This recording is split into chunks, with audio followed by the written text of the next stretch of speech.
So the first thing I'm going to do is just create a square plane and just put it in the middle of the scene here. And I found a tree that I like, just a photograph, or rather a crop from some photograph. And I just make sure that the reference is a perfect square so that it fits with my square plane. And I encourage you guys to find, at the very least, find good reference. I can't stress that enough, how important reference is, and you'll hear me and Jason say this time and time again. You can't just make this kind of stuff up unless you're like a botanist or something and you're an oak tree expert. You're not going to know exactly how oak tree branches grow and what they look like and how they kink and stuff. So I actually like to find a photo of a specific oak tree that I like and just follow it exactly just like I'm doing here. That works really well for me. Then I know that I'm not making any kind of stuff up that is going to be unbelievable in any way. But it's totally fine. If you don't want to do that, just do your research prior and make sure that you know what you're doing before you get started on this. So I've just drawn out the entire tree trunk and branches with the line tool there, just one line per each branch, and now I'm just creating a circle to loft along all of these splines. And if you don't know how lofting works in Max, you can check out our lofting video and see how to do that. So it's very important that you make sure to check apply mapping, and that will give us clean UVs for when we're ready to apply our tiling bark texture to this.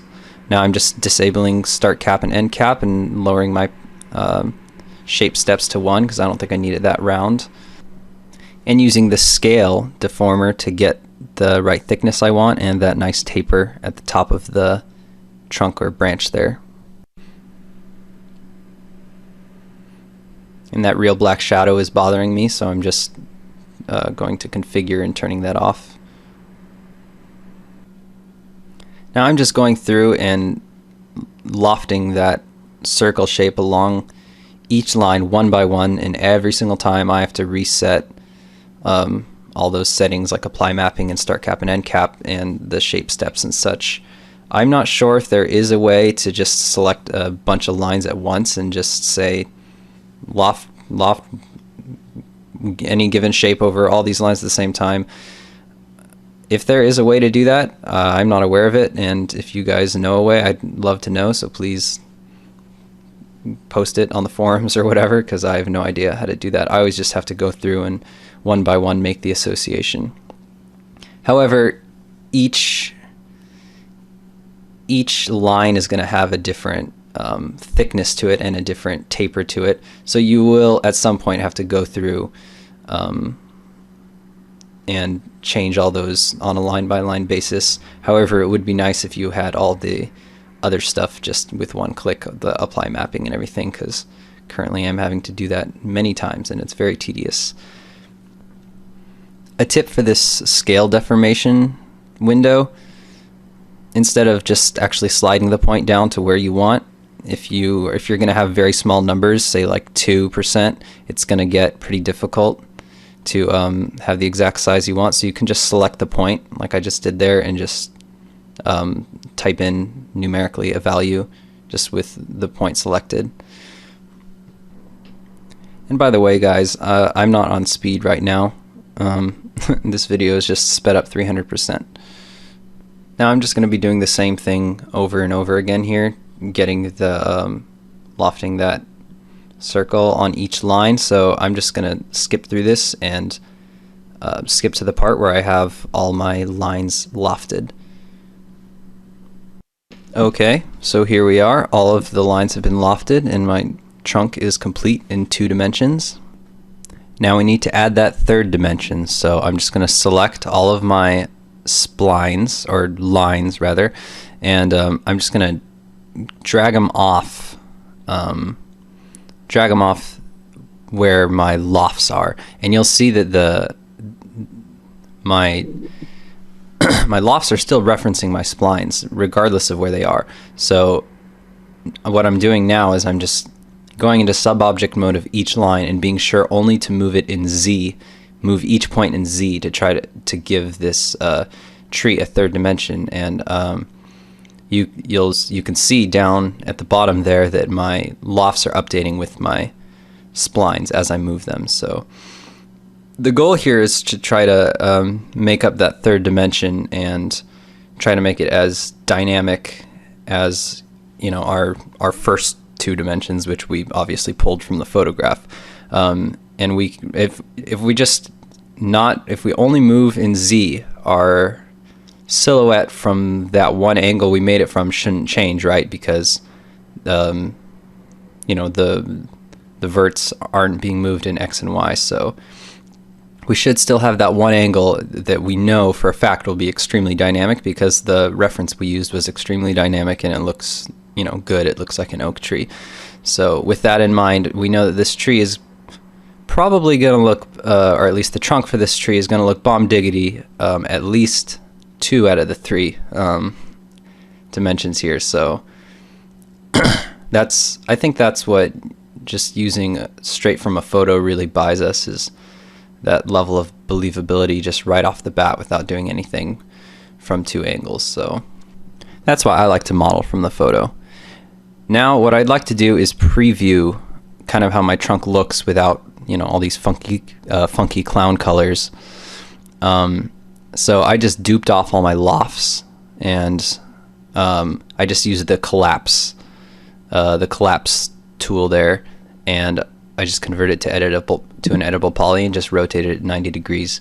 Now my splines and my lofts are all still intact. All those references are still there, but I'm just using this kind of as to visualize what I have so far. So there, I just deleted it, and now I'm going back to my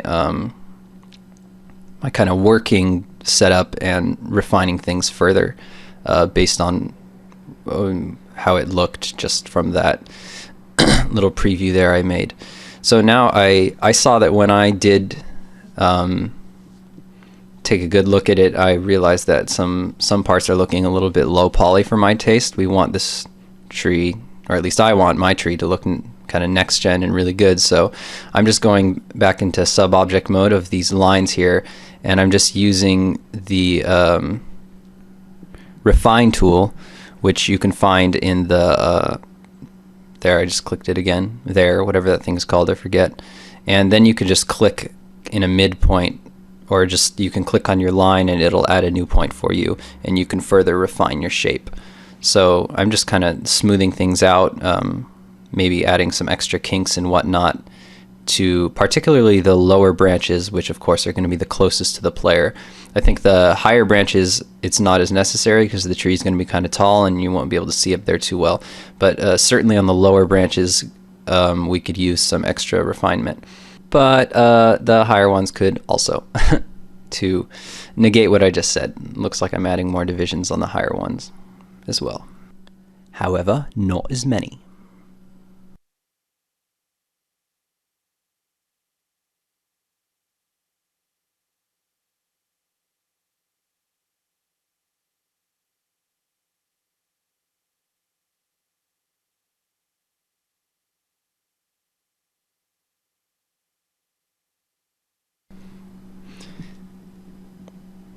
And it's never too late. Well, actually, not never. At this point, it's not too late to, you know, go back to our lofts and tweak the scale deformer still. Just continuing to refine the shape, just refining those lines and looking back at them at our loft that's updating in real time. And this is gonna get pretty boring here, just me continuing to refine these lines, so I'm gonna speed the camera up 600% now, just so you guys don't get so bored you tear your eyes out.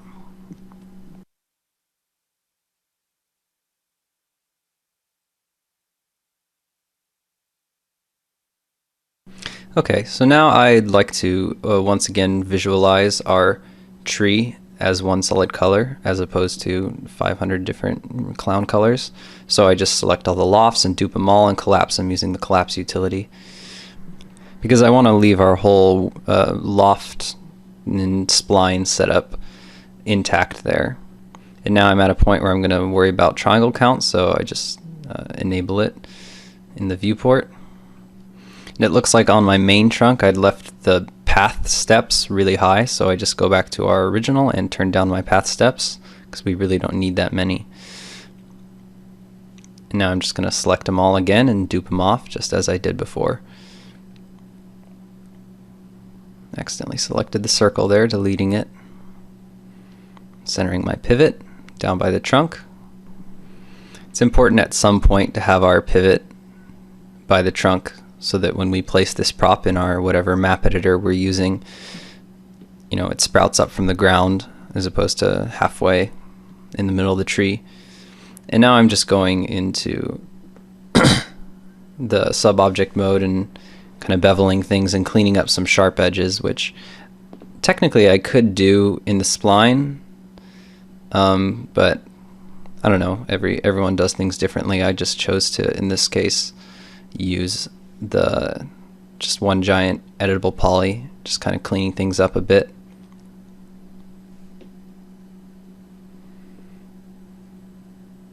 And this is skewing our diameter in funny ways when you actually go in and do that kind of custom work on lofts, but it's fine. I mean, it's a tree, right? It's organic, so that kind of stuff is not going to be a problem.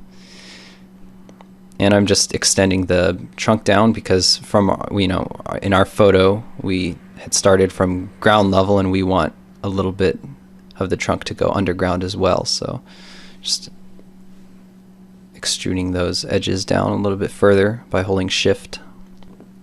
So now I think I'm happy with my tree for now, and what I'm doing is making some layers. I like to use layers to organize my scene.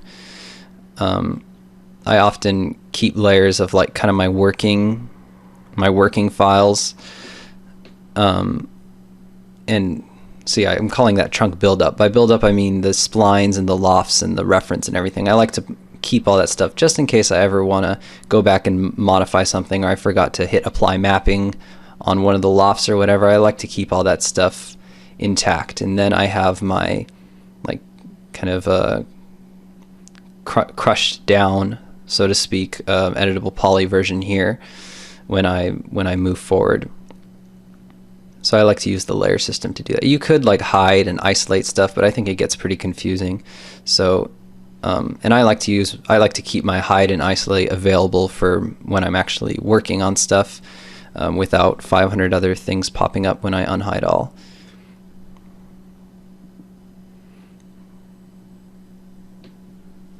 Looks like I'm just straightening the tree out a little for whatever reason.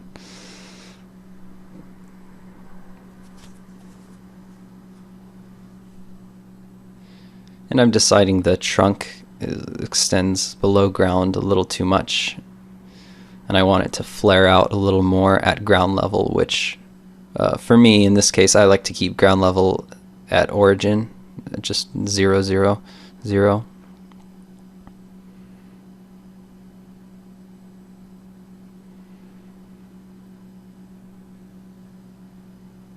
And it's important to keep a tidy naming, so I'm calling this oak trunk. Of course, it's not important with like your working, and by working I mean like, you know, you're building up your model, maybe you're making a high poly for a bake or something. I guess it's not important there, but once you start to get to like your final render meshes, I think it's good to have things organized. So now I decided that the trunk was a little bit sparse, and I want to kind of add more modeled out branches. So I could do that with the splines and lofts and stuff, but the way my brain works, I just like to keep it all. For me, it's just easier this way. After it's in an editable poly, I'm just kind of copying things off and copying them around and stuff. It would get a little bit hairy with the splines. I'm not saying that that's a bad way to do it, to make more splines and or copy splines or copy lofts or whatever back in our kind of working layer. But everyone just does things different ways. I mean, if you want to do it, that's totally cool. You would technically have a lot more control. If you wanted to change the shape of the branch, it would be a lot easier with the lines, because when you move around edge loops, you know, of a mesh, things start to get a little askew because it's not always orientated to the tangent of the loft. So it's just something to keep in mind. And I'm just deleting edge loops and kind of moving them around. To delete edge loops and vertices at the same time, you just select a loop or ring or whatever, or actually no, it's only, oh, it can work for a ring, and just you hold Control backspace. It's kind of a weird hotkey, and that'll delete the verts, but kind of keep your mesh contiguous. And the reason why I'm changing these duped branches up is just so, you know, so nobody can see that they're exact copies of other branches. And I'm starting to like how this trunk looks, so I think I'm gonna call it done now. Or at least for now. You know, I could always make changes to it later. And in the next video, we're gonna learn how to make a canopy texture for this bad boy.